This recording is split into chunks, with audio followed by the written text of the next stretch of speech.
ஐயா இந்த சோசியல் மீடியாவில் மொபைலில் நிறைய பேர் பார்ப்பாங்க உங்கள் வீடியோவை பார்த்துட்டு வந்துட்டு எங்காவது நீங்கள் வெளியே ஊர் போகிறப்ப எங்காவது நீங்கள் சம்திங் கோயிலுக்கோ இல்லை எங்காவது ஒரு இடத்துக்கு போகிறப்ப நீங்கள் தானே அந்த அலௌன்ஸ் பண்ணுறவங்க, நீங்கள் தானே அந்த பச்சை கொடியை காட்டுன்னு சொல்கிறவங்கன்னு சொல்லும் போது நிறைய பேர் வீடியோ பார்த்தேன்னு சொல்லும் போது நீங்களே அந்த சோசியல் மீடியாவில் உங்கள் வீடியோ வைரலாக பார்க்குறப்ப எப்படி இருக்கும் அந்த மனநிலைமை உங்களுக்கு? அது உண்மையிலேயே அவர் அப்படி உங்களை பார்த்தேன் சாமி, நீங்கள் வந்திருந்தீங்க, நீங்கள் தானே திருவாரூர் தேர் தானேங்கிறாங்க. இப்போ நேற்று கூட ஒருத்தர் நீங்கள் சொன்னாப்புல கேட்டார், வந்துட்டு இருக்கும்போது நான் அந்த கீழனூருக்கு வரும்போது ஒருத்தர் தேர் ஐடென்டிஃபிகேஷன் பேர் சொல்லி கேட்குறாங்க, திருவாரூர் தேரில் நீங்கள் தானே சாமி, திருவாரூர் அவங்களுக்கு ஆமாம், ஏன் நான் தேரில் பார்த்துருக்கேன் சாமி, அவங்க நீங்கள் தானே அனௌன்ஸ் பண்ணீங்கன்னு.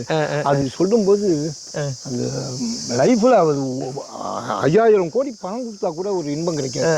அது வந்து இந்த கூட்டு தொழிலில் நமக்கு ஒரு பங்கு தியாகராஜா ஒரு பாட்டு கொடுத்துருக்க, அது எல்லாருக்குமே அது தேர்வு ஈச் அண்ட் எவ்ரி பர்சனுக்கு இந்த இடத்துல நன்றி சொல்கிறதோட தியாகேச பெருமான பலமுறை வணங்கிக்கிறேன். இந்த நேரத்தில் உங்களாட்டம் உள்ள வீடியோ இதெல்லாம் நம்ம சேனல்ஸ் கொடுக்குற என்கரேஜ்மெண்ட்டும் அதை எடுத்து போகணும்னு பாருங்க. இப்போ இதுலேருந்து ஒருத்தர் போன வருஷம் இல்லை உங்களுக்குன்னு ஸ்பெஷலாக கேமராமேன்ஸ் எல்லாருமே உங்களுக்குன்னு ஸ்பெஷலாக ஒரு அப்பாயின்மெண்ட்டே பண்ணிடுறாங்க, எப்படியாவது ஐயாவுடைய வாய்ஸ் எடுத்துருக்கோம். பண்ருட்டி விழுப்புரம் அந்த இதுகிட்ட வீராணத்துலேருந்து ஒருத்தர் கூட காட்டு முன்னாடி அவர் எடுத்து போட்டிருக்காரு இந்த வருஷம். அது வேற நிறையா ஃபேஸ்புக்கெல்லாம் போயிட்டு போடுது.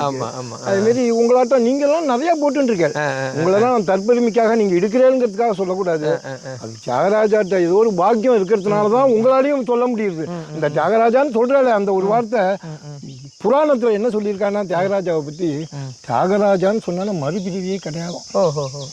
ஒரு பாகவதர் ஒரு பஜனை பண்ணிட்டு இருக்கும்போது நான் பண்ணிட்டு இருந்தேன் அவங்களோட சேர்ந்து. அப்போ ஐயோ தியாகராஜான்னு கூப்பிடுறியா, உனக்கு என்னையா கொடுப்பாரு, எல்லாம் கொடுப்பாரா அப்படின்னு கேட்டார். பாகவதர் பேர் சொல்லி அவர் ஏதாவது நினச்சிக்க போகிறார், கொடுப்பார், எல்லாம் கொடுப்பாருன்னாரு. உனக்கு மறுபிறவி கொடுப்பாரான்னு கேட்டார். மறுபிறவி நிச்சயமாக கொடுப்பார், இன்னும் 1000 பிறவி கொடுத்தாலும் உன்னை தியாகராஜான்னு கத்தணும், அந்த பாக்கியத்தை கொடுத்துதான் நிச்சயமாக கொடுப்பார். கிடையாதுயா, நீ தியாகராஜான்னு சொல்லிட்டு, தியாகராஜான்னு யார் ஒருத்தன் சொல்கிறானோ அவனுக்கு மோட்சம் தான், டைரக்ட் மோட்சம். நரகம் சொர்க்கம் அதெல்லாம் கிடையாது, மோட்சம். அவனுக்கு பிறவியே கிடையாதுன்னு புராணத்தில் பாகவத புராணத்தில் சொல்லியிருக்கான்னு அவர் சொன்னார். எனக்கு நான் அப்பயும் தியாகராஜாவை எனக்கு மீண்டும் பிறக்கணும், உன்னை கூப்பிடணும் உன் நாமத்தை, அப்படி தான் நான் நினைக்கிறேன். இதோட நான் நினைக்கல, அப்படி என்னோட நினைப்பு அதோட ஊறி போச்சு, ரத்தத்தோட கலந்து போச்சு. ஒவ்வொருத்தரோட கொடுக்குற என்கரேஜ்மெண்ட் தான். உங்களாட்டம் இருக்கிறவா நிறைய பேர் என்கரேஜ்மெண்ட், நீங்களும் உங்களையும் சேர்த்துக்கணும். அது உண்மையிலே அது என்கரேஜ்மெண்ட் தான். அது எல்லாரும் நல்லா இருக்கணும். தியாகராஜா புண்ணியத்தில் லோக சமஸ்தா சுகினோ பந்து சர்வேஜனா சுகினோ பந்துன்னு சொல்லியிருக்கா. எல்லாரும் நல்லா இருக்கணும். தேர வருஷம் வந்து எல்லாரும் இழுக்கணும். இழுத்து எல்லாம் இல்லை தியாகேச பெருமானோட பேர் அருளுக்கு நிச்சயமாக எல்லாரும் பாத்திரமாகணும். நன்றி. நன்றிங்க.